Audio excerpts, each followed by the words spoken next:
sinabi din na wala nang hadlang para arestuhin si Senator Bato kasi nga denied daw yung TR.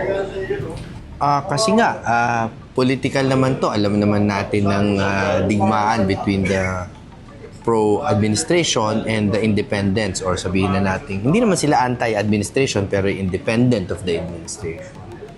So, ang mga tao na nananawagan na ipahuli na si Bato, definitely, in my opinion, have an interest in the loss of Bato and the loss of the Duterte bloc or the weakening of the Duterte bloc.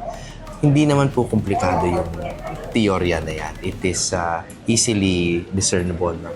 So, I don't think dapat pang sumama ang loob natin or magulat because ganyan ang politika.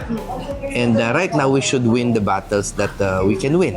Halimbawa, yung rules on electronic attendance, I think that's doable. I think they still have the numbers to pass that rule para po maka-attend ang mga kung sino man ang balak nilang ilayo sa Senado.